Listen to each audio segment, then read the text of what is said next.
जय श्री कृष्णा। राधे राधे दोस्तों। आज की वीडियो सभी श्याम प्रेमियों के लिए है। जो भी श्याम प्रेमी श्याम बाबा के मंदिर जाते हैं, एक आस्था के साथ जाते हैं और उम्मीद करते हैं कि बाबा की कृपा हम पर हो जाए। तो आज की वीडियो में हम आपको बता रहे हैं कि अगर आपको ये तीनों चीजें मिल जाती हैं तो आप समझ लीजिए कि बाबा ने आपको अपना लिया है। बाबा ने आपको अपने बच्चे के रूप में स्वीकार कर लिया है। बाबा आपकी भक्ति भावना आस्था से बहुत प्रसन्न है। बाबा ने आपसे प्रसन्न होकर, आपकी आस्था से प्रसन्न होकर आपको ये चीजें दी हैं। तो बाबा का आशीर्वाद आपको किस रूप में मिलता है? अगर आप श्याम बाबा के किसी भी मंदिर जाते हैं और वहां से आपको ये तीन चीजें मिलती हैं तो समझ लीजिए आप बहुत ही भाग्यशाली हैं। तो सबसे पहले श्याम बाबा के नाम का एक जयकारा लगा दीजिए और कमेंट में जरूर लिख दीजिए जय श्री श्याम।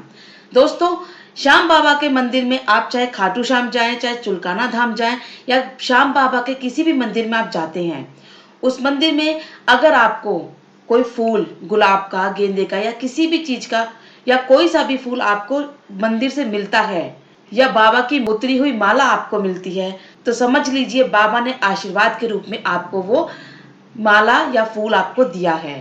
तो आप बहुत ही लकी हैं, बहुत ही भाग्यशाली हैं, क्योंकि बाबा के मंदिर में माला या फूल बहुत आसानी से नहीं मिलता है। दोस्तों, एक चीज का ध्यान रखिए कि अगर आपको बाबा के मंदिर से माला या फूल मिलती है तो उसको गले में मत पहनिए, उसको ना ही उठाकर यहाँ वहां रख दीजिए। यह बाबा का आशीर्वाद है। इसे बहुत ही संभाल कर पहले घर लेकर आइए। अगर आपके घर में बच्चा है जो पढ़ने में थोड़ा कमजोर है, जिसका पढ़ाई में मन नहीं लगता है और बाबा के यहाँ से आपको कोई फूल मिला है तो आप उस फूल को बच्चे की किताब के अंदर, कॉपी के अंदर रख दीजिए या आप चाहे तो पत्ते कर करके सारी बुक्स के अंदर भी रख सकते हैं।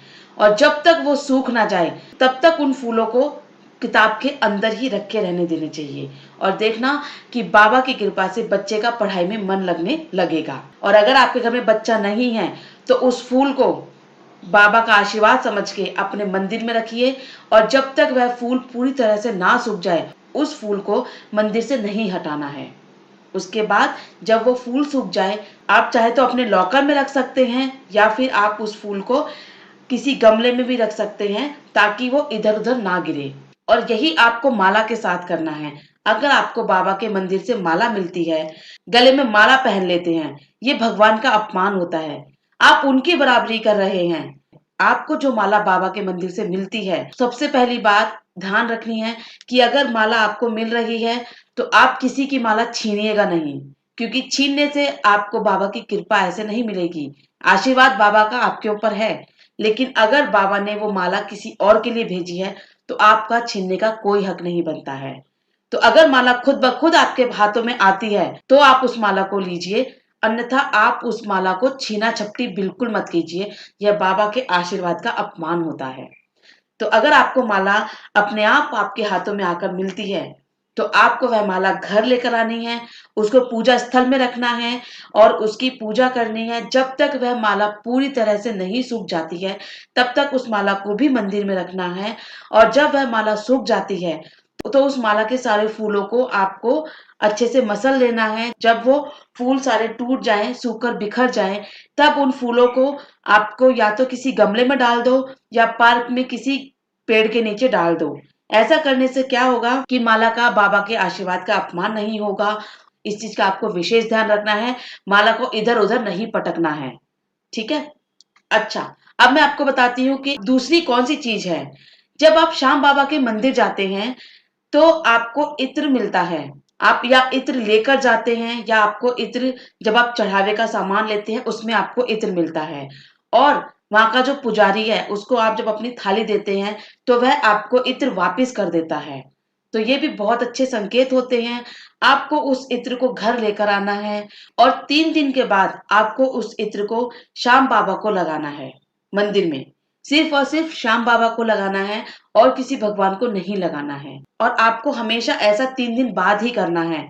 जब तक आपके वो इत्र की शीशी में इत्र है तब तक आपको हर तीसरे दिन श्याम बाबा को इत्र लगाना है और उनका आशीर्वाद लेना है। जब आपकी वो शीशी का इत्र खत्म हो जाए तो उस शीशी को फेंकना नहीं है, क्योंकि यह बाबा का अपमान होता है। उस शीशी को आप घर में किसी ऐसी जगह रख दो जहाँ कोई उसे छेड़खानी ना करे, या फिर किसी मंदिर में रख दो, या कहीं गमले के पास रख दो। ऐसी जगह रख दो जहाँ पैर ना लगे। अब बात करते हैं बागा की। बागा आप सब जानते हैं कि बागा वो है जो श्याम बाबा पूरी साल अपने चारों ओर लपेट कर रखते हैं। ये बागा केसरिया, पीला या लाल किसी भी रंग का हो सकता है। वो वहां के पुजारी की इच्छा होती है, जो कि हर साल बसंत पंचमी के दिन ही बदला जाता है। श्याम बाबा का बागा ऐसे ही नहीं मिलता है। आप बहुत ही लकी हैं, बहुत ही किस्मत वाले हैं कि बाबा ने आपको इसके लिए चुना है। सबसे बड़ी बात, अगर आप ये सोचते हैं कि बागा हमें खाटू श्याम से मिलेगा तो ही अच्छा होगा, ऐसा नहीं है। बागा आपको किसी भी श्याम बाबा के मंदिर से मिल सकता है, और अगर आपको वो बागा का टुकड़ा मिल गया तो आप बहुत ही भाग्यशाली हैं। आपके सारे काम बन जाएंगे। आप ये सोचिए कि बाबा खुद चलकर आपके साथ आपके घर पर आए हैं। और जिस श्याम प्रेमी को बाबा का बागा मिल जाता है, वह बहुत ही भाग्यशाली होता है। उस बागा को लाकर उसकी पूजा कीजिए। उसके बाद उस बागा को अगर आप अपने पर्स में रखना चाहें, अपने पर्स में रख सकते हैं। पूजा स्थल में रखना चाहते हैं तो पूजा स्थल में रखिए। अगर आपकी दुकान है तो आप अपनी दुकान में रखिए। ये आपके कारोबार में उन्नति देगा, आपके सारे रुके हुए कामों को बनवाता है। बागा बहुत ही किस्मत वालों को मिलता है, क्योंकि ये साल भर में केवल एक बार ही उतारा जाता है, और इसको लेने के लिए लाखों की भीड़ उमड़ती है। तो दोस्तों, ये हैं वो 3 चीजें जो अगर किसी भी श्याम प्रेमी को श्याम बाबा के मंदिर से मिल जाएं तो उससे बड़ा भाग्यशाली कोई नहीं होता। वो अपने आप को बहुत ही भाग्यशाली समझे कि बाबा ने उसे अपने बच्चे के रूप में अपना लिया है। दोस्तों, उम्मीद करती हूँ छोटी सी जो मैं आपके लिए इन्फॉर्मेशन लेके आई हूँ, ये आपके बहुत काम आई होगी। तो वीडियो को ज्यादा से ज्यादा लाइक और शेयर जरूर करिए, ताकि और भी श्याम प्रेमी इस बात को जान सके। दोस्तों, बाबा की कृपा आप सब पर बनी रहे। तब तक के लिए जय श्री श्याम।